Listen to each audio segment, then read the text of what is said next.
Assalamualaikum warahmatullahi wabarakatuh. Perkenalkan, nama saya Sinta Aisyah Kumasari dari Prodi Pendidikan Biologi semester 3 kelas 01. Di sini saya akan mendeskripsikan burung yang ada di Taman Nasional Matalawa.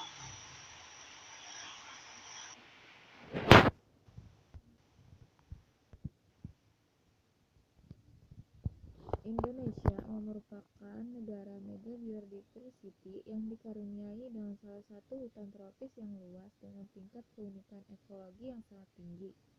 Khusus untuk kelas apifauna, Indonesia adalah negara terkaya keempat dengan memiliki 1.666 jenis burung dan termasuk peringkat pertama dalam tingkat endemisitas, jauh di atas negara-negara lain. Taman Nasional Matalawa memiliki daya tarik yang sangat unik, di mana bagian wilayahnya selalu terdapat hamparan padang savana yang cukup luas atau padang yang diapit oleh tutupan hutan. Padang savana merupakan habitat alami bagi jenis satwa baik dari golongan mamalia maupun aves. Habitat tersebut mampu mendukung perkembangbiakan beberapa jenis burung. Jenis satwa lain selain mamalia pada habitat yang didominasi oleh rumput tersebut adalah burung. Beberapa jenis burung yang sering dijumpai di ekosistem padang Taman Nasional Matalawa yaitu Mijolamela sumba, apung tanah, cici padi, bubut alang-alang, pitrak kutub, pecu belang, kacamata wallacea, gereja erasia, kirik-kirik laut, kirik-kirik Australia, dan jenis-jenis raptor lainnya. Yang pertama, cikalang kecil. Terdapat dua cikalang besar dan kecil yang diketahui rutin berkunjung di wilayah pantai Sumba. Namun, yang lebih sering dijumpai di dalam Taman Nasional adalah jenis yang kecil. Selain ukuran tubuhnya yang lebih kecil, juga dapat dilihat dari adanya bercak putih pada bagian bawah yang berbentuk cekung. Yang kedua, pecuk padi belang. Burung perairan ini dikenal juga dengan nama pecuk belang kecil. Perbedaannya dengan pecuk lainnya adalah warna putihnya yang hampir di seluruh tubuhnya. Ciri khasnya adalah warna kuning pada paruh dan kulit mukanya. Selanjutnya, cangak merah. Karakteristik burung perairan dengan bentang sayap yang lebar menjadikan si cangak memiliki sebaran habitat yang luas dari Afrika, Eurasia sampai dengan Indonesia dan Filipina. Salah satu dari 3 anak jenisnya bisa dijumpai di sekitar kawasan Taman Nasional. Lebih sering dijumpai di perairan dataran rendah dan cenderung mendekati pantai. Selanjutnya, cangak atau kuntul Australia. Secara umum, cangak mudah dijumpai di wilayah perairan baik tawar maupun laut. Khusus di kawasan Taman Nasional, baru pantai Lokolisi yang menjadi satu-satunya tempat perjumpaan cangak berwarna putih ini. Apabila dilihat lebih dekat, maka terlihat iris mata dan kakinya yang panjang berwarna kuning. Uniknya, pada masa berkembang biak, bulunya bisa terlihat merah kecoklatan atau merah tembaga di leher dan di dada. Kemudian, kuntul karang. Lagi-lagi namanya menunjukkan perilaku harian atau habitat favoritnya. Penyempatan karang pada sang kuntul ini karena perilaku hariannya mencari makan yang lebih banyak dilakukan di sekitar karang. Lebih sering dilakukan pada saat air laut sedang surut, karena banyak ikan kecil dan binatang laut yang terjebak dalam lekukan karang. Selanjutnya, kuntul kerbau. Nama kerbau pada sang kuntul mencerminkan kedekatannya dengan mamalia-mamalia besar khususnya kerbau. Kerbau dan kuntul menyukai tempat-tempat perairan dangkal seperti sawah dan rawa sebagai tempat mencari makan. Makanan kuntul tidak hanya ikan dan binatang kecil, tetapi juga lalat dan serangga kecil yang berada di sekitar atau menempel pada tubuh kerbau. Mereka saling menguntungkan satu sama lain. Selanjutnya, belekok sawah. Jenis yang satu ini memiliki keterkaitan dengan sawah seperti tempat favoritnya. Hampir semua perjumpaan terjadi pada sore hari di area persawahan, baik yang berada di pinggiran kawasan Taman Nasional maupun yang berada di tengah permukiman. Pewarnaan bulu kepala dan tubuh dominan putih dan coklat bercoret. Kerap berubah pada fase berkembang biak menjadi kuning tua pada dada dan kepala, hitam pada punggung, putih pada perut bawah, dan bagian tubuh lainnya berwarna coklat bercoret. Selanjutnya, elang tiram. Sepasang elang ini terbang di sekitar pantai dan terlihat seperti memakai kalung hitam di atas perutnya yang putih bersih. Itulah sang elang tiram. Jika dilihat lebih dekat, pada kepalanya terdapat jambul pendek yang bisa ditegakkan. Sang elang tersebar luas dan sering mengunjungi perairan Indonesia untuk mencari makan dan berkembang biak. Sebelum menyelam untuk menangkap ikan, sang elang terbang berputar-putar mengintai, kemudian bermanuver menuju perairan.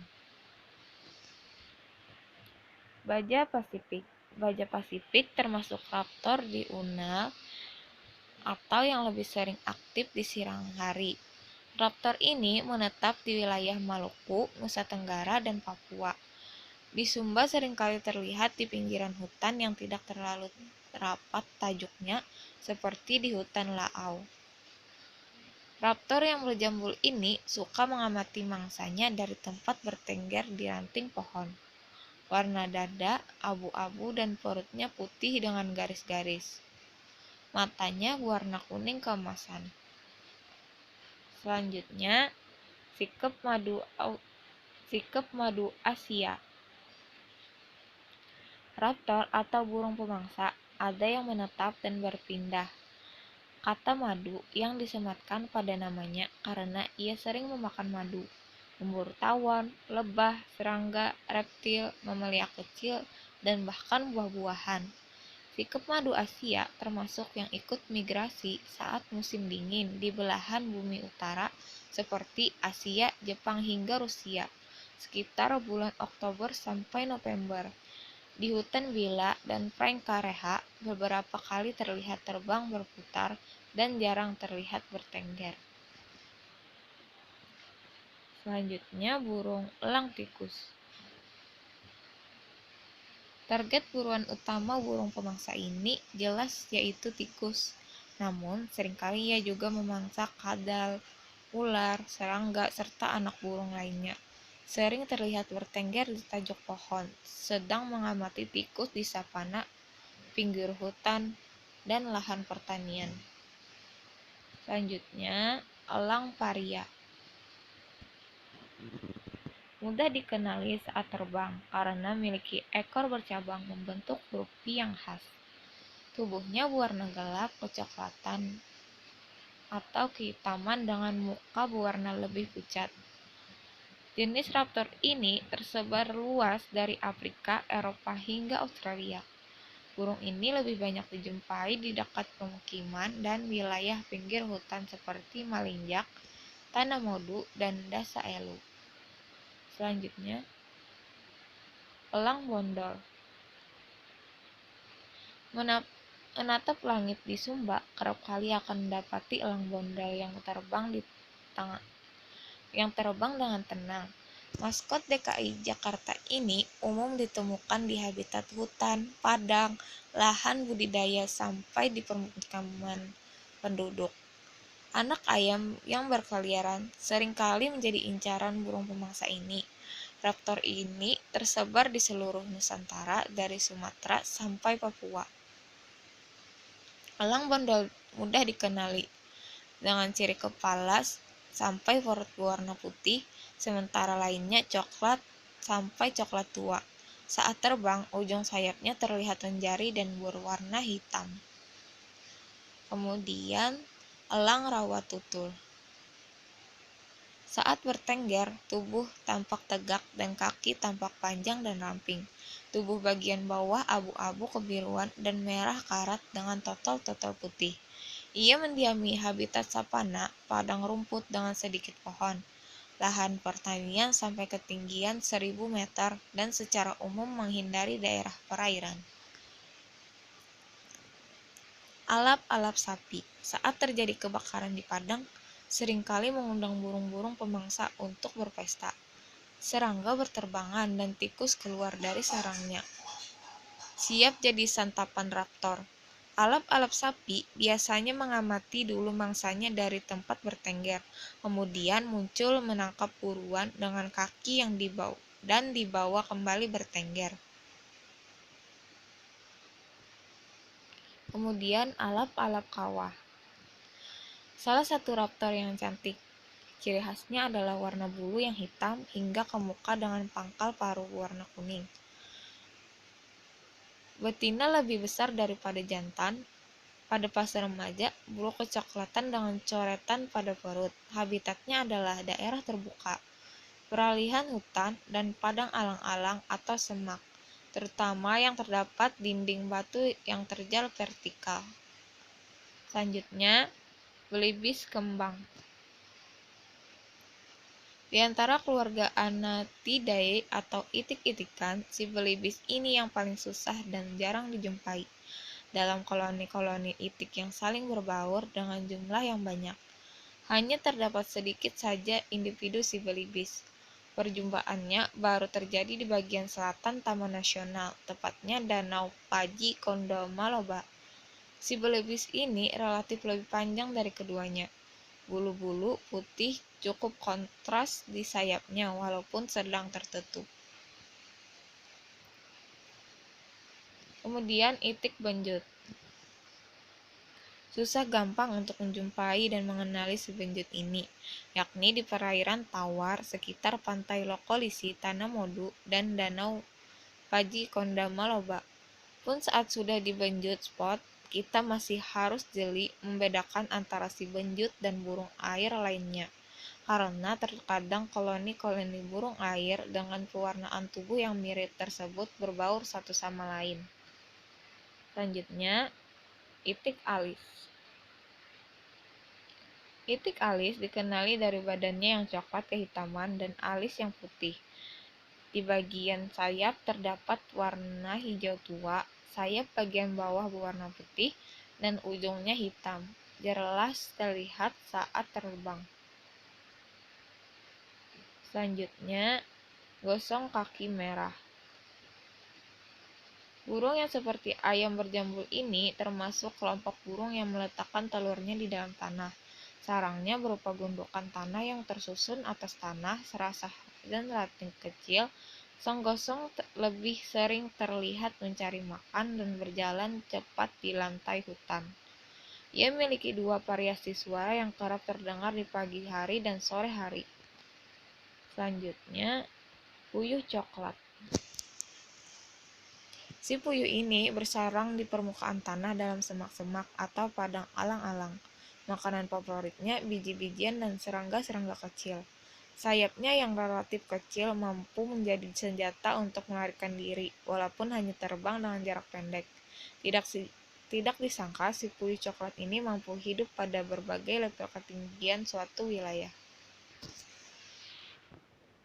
Selanjutnya, ayam hutan hijau. Ciri yang menonjol dari ayam hutan hijau adalah jenggernya cenderung yang mulus, tidak bergerigi, dan berwarna keunguan. Sang ayam hutan merupakan jenis endemik Indonesia karena sebarannya hanya di Jawa sampai dengan Alor. Selanjutnya, tikusan ceruling. Si kaki merah ini termasuk omnivora karena makanan yang menjadi favoritnya adalah biji-bijian, rumput, ikan kecil, belalang, dan cacing. Pencarian makanan sering dilakukan pada pagi hari dengan mengendap-endap di sepanjang aliran sungai, sedangkan malam hari adalah masa tidurnya, sehingga malam adalah saat yang lebih tepat untuk bisa menjumpainya lebih dekat. Selanjutnya, kareo padi. Burung yang tinggal di wilayah perairan atau lahan yang basah ini lebih suka berjalan daripada terbang. Ketika merasa terganggu, burung berkaki panjang ini akan berlari, kalaupun terbang hanya jarak pendek saja. Kareo padi memiliki warna coklat tua pada sayap dan punggung sampai ekor, sementara kepala, leher sampai perut berwarna putih. Paruhnya hijau pucat, sedikit kemerahan di pangkal paruhnya. Selanjutnya, cerek pasir besar. Sang cerek ini memiliki ciri khas dibandingkan perancah pasir lainnya, yakni tungkai kakinya lebih panjang dan dibandingkan dalam proporsionalitas tubuhnya dibandingkan trinil pantai. Selanjutnya, gajahan kecil. Aktivitas hariannya adalah berjalan menelusuri pesisir pantai untuk mencari mangsa, berupa hewan-hewan kecil seperti serangga pantai, cacing, dan lain sebagainya. Sedangkan aktivitas rutin tahunannya adalah bermigrasi ke wilayah lain seperti Filipina dan Australia. Trinil pantai. Bantang habitatnya luas. Hidupnya tidak hanya di sekitar pantai, melainkan bisa sampai ke area pesawahan pada ketinggian lebih dari 1000 meter. Makanan favoritnya adalah crustacea, serangga invertebrata kecil lainnya yang tersedia banyak di sekitar pantai dan persawahan. Kemudian, dara laut jambul. Sang dara laut merupakan penerbang sekaligus perenang yang ulung, sehingga mangsanya cukup bervariasi seperti ikan, cumi-cumi, serangga, kepiting, bahkan anakan penyu. Selanjutnya, punai Sumba. Sang punai merupakan salah satu jenis endemik Sumba. Punggung sang jantan berwarna merah manggis, sementara sang betina hijau daun.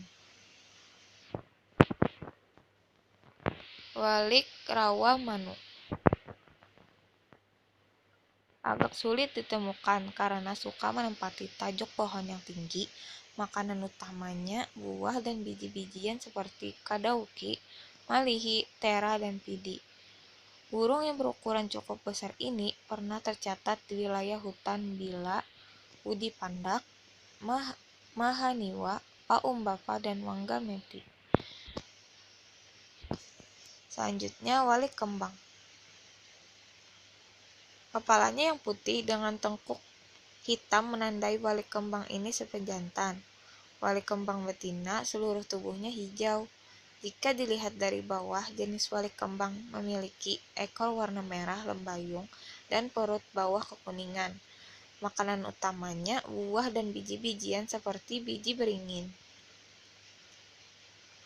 Pergam hijau, burung yang termasuk jenis merpati ini seringkali terbang menukik saat hendak bertengger. Biasanya terbang berkelompok 2-6 ekor. Suka memakan buah beringin dan buah kakak. Selanjutnya, merpati hutan metalik. Burung ini merupakan genus utama dari keluarga merpati di habitat alami. Pada fase tertentu, bulu tenggorokannya berwarna putih, namun yang dijumpai saat pengamatan di kawasan hutan Mondulambi, hampir semua bulunya hijau tua, metalik atau mengkilat. Secara morfologi mudah dibedakan dengan keluarga merpati lainnya, namun secara individu tidak mudah untuk dijumpai. Selanjutnya, uncal buau. Jantan dan betina hanya bisa terlihat dari warna bulu leher dan dada. Jika mengkilat, maka itu jantan. Termasuk burung yang misterius karena suaranya kerap kali terdengar, namun wujudnya sangat jarang untuk terlihat. Perjumpaannya pertama kali terjadi pada tajuk pohon sekitar 25 meter dari permukaan tanah di hutan primer Tanah Daru. Selanjutnya, tukukur biasa. Burung tukukur biasa sering dijumpai sedang mencari makan di tanah dan jalan-jalan yang dilalui kendaraan bermotor. Biasanya di jalan dekat perkampungan dan pinggir hutan. Badannya berwarna coklat kemerah jambuan dan ekor panjang yang berwarna putih di tepinya. Terdapat totel-totel warna putih dan hitam di belakang lehernya. Punggung dan penutup sayap warna coklat dengan totel gelap. Selanjutnya perkutut loreng. Loreng-loreng pada jenis ini terdapat pada leher sampai dada. Punggung dan sayap warna coklat. Kulit tanpa bulu di sekitar mata warna kuning. Suka mencari makan berupa biji-bijian di permukaan tanah. Selanjutnya delimukan jamrut. Gemar melesat cepat, burung delimukan jamrut ini seolah sedang terburu-buru mengajar sesuatu. Gerakannya gesit melewati tajuk hutan yang rapat. Meski terbangnya cepat, sayapnya yang hijau mengkilat dan dada sampai ekor coklat memudahkan untuk dikenali. Junai emas. Junai emas termasuk burung terestrial dan bersarang di atas pohon dengan ketinggian 2-12 meter dari permukaan tanah, dengan bentuk sarang yang kurang beraturan dan hanya tersusun dari ranting-ranting saja. Walaupun hanya satu butir telur setiap masa berkembang biak, akan tetapi kedua induknya mengeraminya secara bergantian. Selanjutnya perkici orange. Saat terbang, perkici mudah dikenali dari warna kuning orange di dada dan sayap bawah, kontras dengan badannya yang hijau dan suasana hutan yang redup. Kakak tua jambul kuning. Jantan memiliki iris mata hitam, sedangkan betina berwarna merah. Sedangkan saat terbang, tubuhnya yang putih sangat kontras dengan suasana hutan yang cenderung gelap sehingga mudah dikenali. Bahkan sebelum paruh bengkok ini terlihat, keberadaannya sudah bisa diketahui dari suaranya yang keras. Nuri bayan. Dalam keluarga paruh bengkok, jenis jantan dan betinanya hampir mirip. Namun nuri bayan ini berbeda. Jantan tubuhnya dominan hijau dan betina merah. Jenis ini termasuk dimorfisme seksual yang artinya memiliki perbedaan sistematik luar antar individu yang berbeda jenis kelamin dalam spesies yang sama. Betet kelapa paruh besar. Dari paruhnya yang merah dan besar, burung ini menjadikan mudah dikenali. Tubuhnya hijau dan bahu hitam bertanda kuning. Seperti jenis paruh bengkok lainnya, suaranya betet. Kedasi emas. Sang kedasi rutin bermigrasi ke utara yang salah satu pulau Sumba, ketika di Australia dan sekitarnya sedang musim dingin, kemudian kembali ke selatan untuk berkembang biak. Selanjutnya, tuwur Australia. Termasuk jenis yang seksual dimorfisme, artinya antar jantan dan betina memiliki pewarnaan bulu yang berbeda dan sangat mencolok, yakni bulu tubuh sang jantan dominan warna keabuan, sedangkan bulu sang betina didominasi warna coklat disertai bintik-bintik putih pada bagian atas dan garis-garis hitam pada ekornya. Tubut alang-alang. Tak salah burung ini diberi nama alang-alang karena memang tempat bermainnya di padang savana yang banyak alang-alang. Namun sering juga ditemukan di pinggir hutan dan di lahan pertanian masyarakat. Burung pemakan serangga ini sering mencari mangsanya di tanah. Selanjutnya serak Jawa. Serak Jawa ini berbulu putih dari muka hingga perut, sementara punggung dan sayapnya abu-abu. Saat mencari mangsa, serak Jawa ini mengandalkan cara yang menghadapkan ke depan memberikan penglihatan yang bersifat binokuler dan stereoskopik. Selanjutnya pungguk Sumba. Burung yang masuk kategori endemik ini berukuran kecil sekitar 23 cm. Kepalanya coklat keabu-abuan, mukanya abu-abu dengan alis mata keputih-putihan, tenggorokan dan dada atas merah, karat bercoret gelap. sedangkan dada bawah putih bercoret gelap. Punggung dan sayap atas bergaris merah, karat, dan coklat gelap. Kakinya kuning berbulu. Cabak maling. Termasuk burung yang tidak mudah untuk dijumpai secara langsung, karena selain bukan tipe burung diurnal yang aktif, juga karena komposisi dan pewarnaan bulunya yang sangat sempurna menyerupai habitatnya.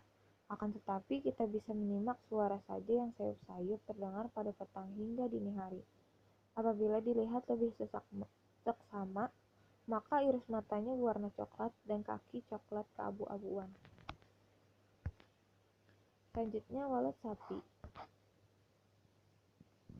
Burung walet sapi selalu terlihat lalu lalang di wilayah terbuka, pinggiran hutan, lahan basah, serta di permukiman. Terbangnya cepat dan tidak beraturan, bisa membelok kapan saja. Kemampuan ini dibutuhkan untuk mencari mangsa di udara dan terkadang menyambar makanan di permukaan air, biasanya terbang bergerombol. Raja udang Eurasia. Sesuai namanya, raja udang Eurasia sering ditemukan di wilayah perairan seperti sungai dan danau. Selain udang, ikan-ikan kecil juga menjadi santapannya. Burung berparuh panjang ini biasanya mengincar mangsa dari ranting yang menjorok ke air. Begitu mangsanya lengah, burung ini menukik masuk ke dalam air dan menyantapnya di tempat tertengger. Cekakak sungai. Cekakak sungai mirip dengan cekakak Australia, yang membedakan adalah warna perutnya. Cekakak sungai lebih putih, bersih, tidak ada cemburutan coklat muda. Mahkota, sayap, punggung, dan ekor berwarna biru kehijauan. Selanjutnya, julang Sumba. Dari belasan jenis julang atau rangkong yang ada di Indonesia, tanduk julang Sumba lebih pendek dan pipih dibandingkan yang lainnya. Tanduknya berkembang seiring dengan bertambahnya usianya. Paruhnya berfungsi sebagai perangkat akustik untuk memperbesar suaranya yang bisa terdengar hingga ribuan meter. Kepala dan lehernya merah karat kekuningan, sedangkan pada betina berwarna hitam.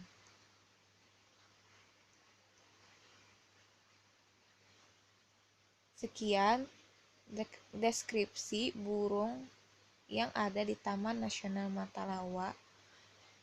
Salah hilap mohon maaf. Wassalamualaikum warahmatullahi wabarakatuh.